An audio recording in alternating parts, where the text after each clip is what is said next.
Spirit 105.3. Hi, America. Hey, Erica, it's Jamie McDonald. Jamie McDonald, it is such an honor to meet you. How are you today? Doing so good. How are you? Well, I'm great. I have so many deep questions that I want to ask you, but I can't get past this. I was just kind of scrolling through your Instagram post, and you shared a hidden talent that you have from, at least your roommate thinks it's your hidden talent. You can do a chipmunk voice. Yes, I was doing it around the house around Christmas, and my roommate just kind of stopped in her tracks, and she's like, "Is that coming out of your mouth?" And I'm like, "Yeah." It's not a and filter. So ever since then, no, it's not a filter. It's just something that happens in my throat. Well, you know what I'm going to ask you? Can you say good morning? Hi, I'm Jamie McDonald in a chipmunk voice? And that voice? Yeah. Oh, no. Okay, I'll try it. Good morning. Hi, I'm Jamie McDonald.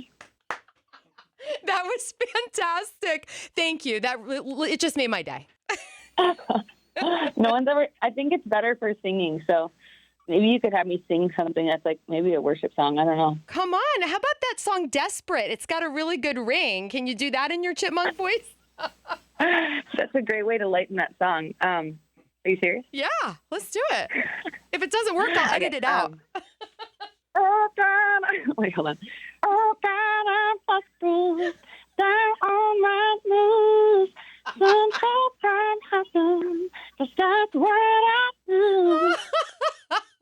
Jamie, you are awesome. I feel like we've already made a friend. Thank you. Of course. That's the first time I've done my chipmunk voice on radio. Well, congratulations. It's your day and mine as well. I have to tell you, your song Desperate touched my heart. It reached in and grabbed it the first time I heard it. And the first thought I had was, the word desperate, it has a negative connotation, right?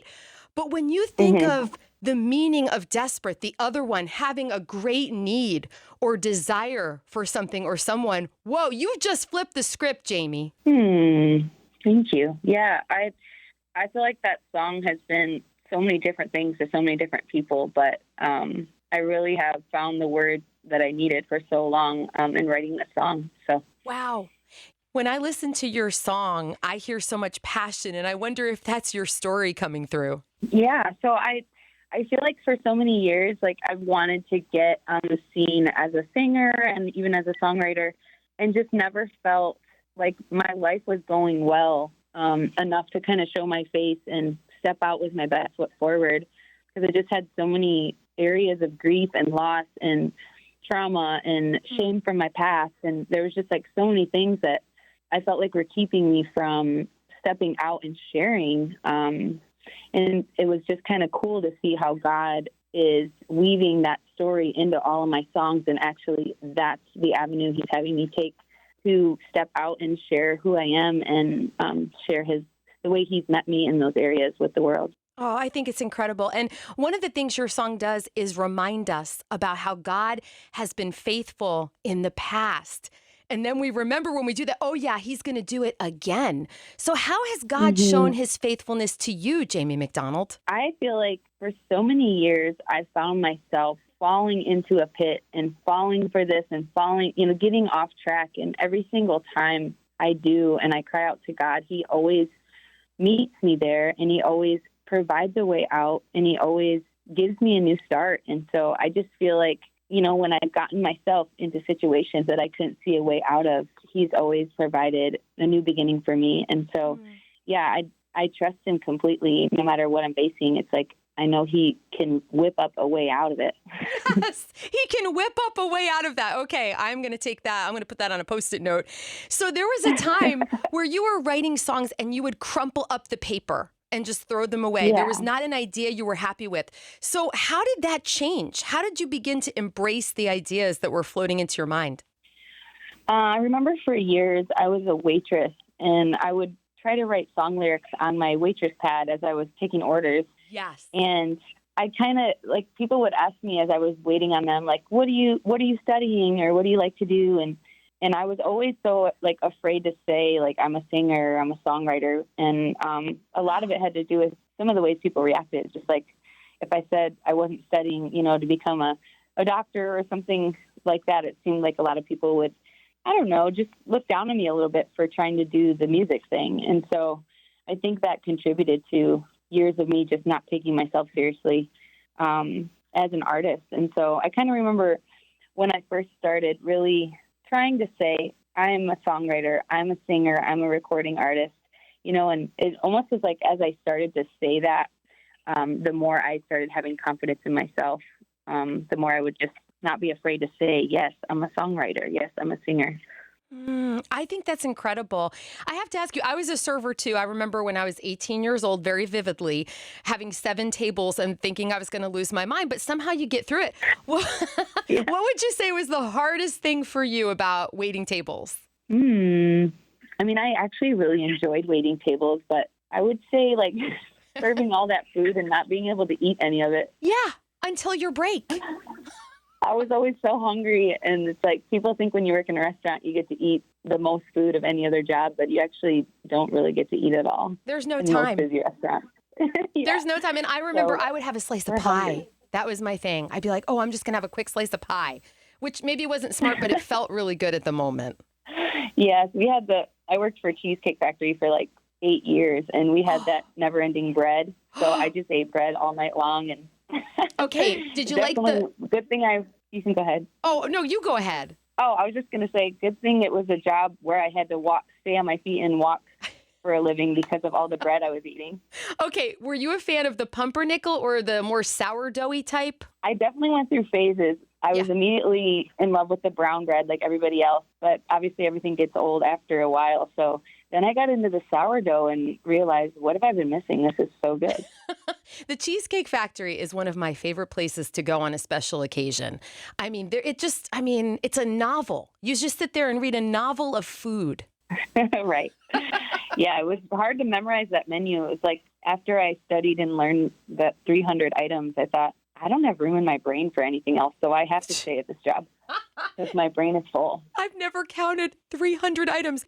Okay, I could talk food all day, but what made you fall in love with music? Was there a moment in your life where you're like, yes, I want to do this? I think I just sang. I loved singing since I was a little girl. Used to ride around with my dad in the car, and he would blast music so loud that none of us could even hear each other talk. And so I think from a very young age, my dad had a passion for singing, and it was okay to sing at the top of your lungs. And so I just kind of started singing loudly and really enjoying that. I would say like there was a gap of time. My parents divorced, and I didn't really get to see my dad much after that.